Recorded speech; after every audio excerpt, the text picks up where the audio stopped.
નમસ્કાર મિત્રો.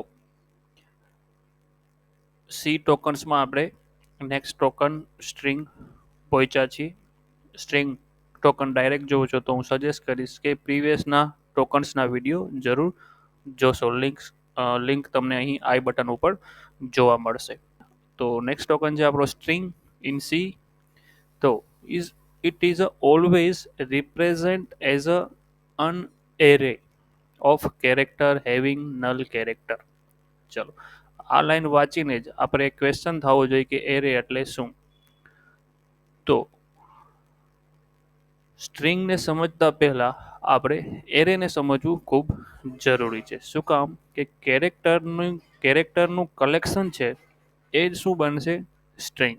અને એટલે કેરેક્ટરનું કલેક્શન બનાવવા માટે આપણે એરેનો યુઝ કરવો પડશે. તો એરે શું છે? તો એરે એક one type of data type છે. હવે ડેટા ટાઈપ છે એ તમને અત્યારે ખબર નહીં હોય, ડોન્ટ વરી, કંઈ જરૂર નથી. એરે શું છે? એક ડેટા ટાઈપ છે, એટલું યાદ રાખો. એ પણ કેવી ડેટા ટાઈપ? કે જેનું કલેક્શન કેવું હોય? સેમ ટાઈપનું હોય. જેમ કે તમે અત્યાર સુધી ઇન્ટીજર નામ સાંભળ્યું હશે. તો ઇન્ટીજરના કલેક્શન કરો તમે વધારે તો ઇન્ટીજરનો એરે બની જાય.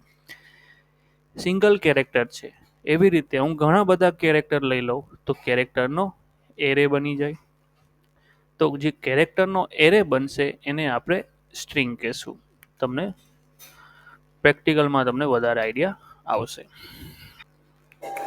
ઓકે, તો મેં એક વેરિયેબલ ડિક્લેર કર્યો છે કે કેરેક્ટર સી અને ઓલવેઝ કેરેક્ટર કેમાં રિપ્રેઝન્ટ થાય? સિંગલ કોટની વચ્ચે. જેમ કે આ સી વેરિયેબલની અંદર એક્સ નામનો કોઈ વેલ્યુ એક્સ નામનો કેરેક્ટર સ્ટોર થયો છે. પછી એને હું અહીંયા પ્રિન્ટ કરાવું છું. તો કેરેક્ટરને રિપ્રેઝેન્ટ કરવા મતલબ કેરેક્ટરના પ્લેસ હોલ્ડર શું છે? કેરેક્ટરને ડિસ્પ્લે કરવા માટે પ્લેસ હોલ્ડર કયું છે? પર્સન્ટેજ સી અને variable C. Compile and run અને એક્સ તમારો ડિસ્પ્લે થઈ ગયો. બટ હવે મારે એક્સ નથી, એક્સ વાય ઝેડ ડિસ્પ્લે કરવું છે. સેમ વસ્તુ કરું છું, એક્સને હટાવીને મેં એક્સ વાય ઝેડ 3 કેરેક્ટર રાખ્યા. તો શું થઈ ગયું કે ભાઈ constant must be 1 or 2 character long. કે ભાઈ કેરેક્ટરની અંદર તો એક જ કેરેક્ટર હોવો જોઈએ. અને તમે નીચેની એરર વાંચશો કે constant must be 1 or 2 character long. તમે ગમે ત્યારે ડેટા ટાઈપ શીખશો અને કેરેક્ટર ભણશો ત્યારે તમારા સાહેબે એમ કીધું હશે કે કેરેક્ટરની અંદર કોઈ એક જ કેરેક્ટર સ્ટોર થાય. બટ હું 2 કેરેક્ટર સ્ટોર કરીશ તો પણ રન થશે. જો આનો કોઈ પાસે આન્સર હોય તો મને જરૂર કમેન્ટમાં જણાવશો. જો આ એરર જ શું કહે છે? Character constant must be 1 or 2 character long. તો ભાઈ 2 આવ્યા ક્યાંથી? કેરેક્ટર તો સિંગલ છે.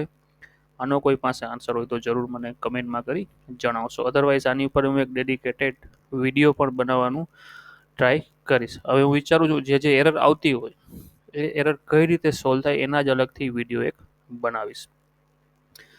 તો કેરેક્ટરની અંદર સિંગલ કેરેક્ટર આવ્યો, એક્સ વાય ઝેડ જો હું રાખીશ તો એ ના પાડી દેશે. તો એનો રસ્તો શું?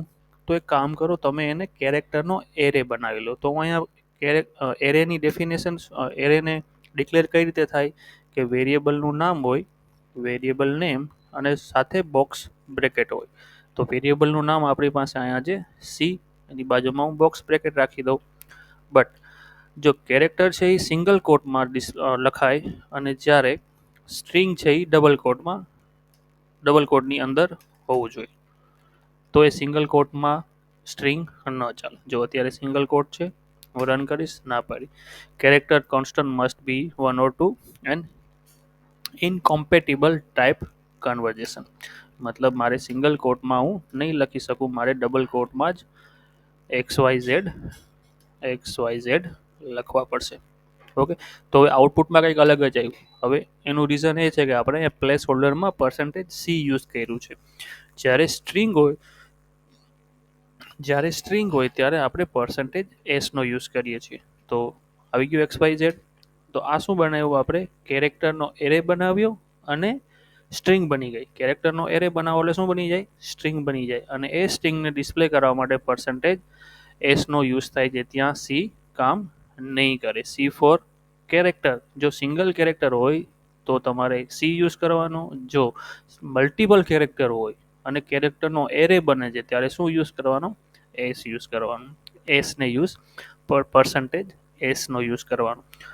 હજી આઈ થિંક તમને એરેનો કન્સેપ્ટ ક્લિયર નહીં થયો હોય. જ્યારે આપણે ઇન્ટીજરનો એરે બનાવશું અને જ્યારે આપણે ડેટા ટાઈપ ભણશું ત્યારે તમને એક્ઝેક્ટ એરે શું છે આઈડિયા વધારે આવી જશે. બટ અત્યારે એરે એટલું જ યાદ રાખો કે એરેની અંદર એવા જ એલિમેન્ટ હોય જે બધા સેમ હોય. જેમ કે આમાં કેરેક્ટર છે તો બધા કેરેક્ટર હોવા જોઈએ, ઇન્ટીજર હોય તો બધા ઇન્ટીજર જ હોવા જોઈએ, ફ્લોટ છે તો બધા ફ્લોટ, એવી રીતે. ઇન શોર્ટમાં તમારે સ્ટ્રિંગ બનાવવી હોય તો કેરેક્ટરનો એરે લેવો પડે અને એરે બનાવવા માટે વેરિયેબલની બાજુમાં તમારે બોક્સ બ્રેકેટ રાખી દેવાનું ઇક્વલ ટુ અને સ્ટ્રિંગને તમારે ડબલ કોટની અંદર લખવાનું થાય. ઓકે, આટલું યાદ રહે. નેક્સ્ટ વિડીયોમાં આપણે નેક્સ્ટ ટોકન જોશું. ત્યાં સુધી જય હિન્દ, જય ભારત.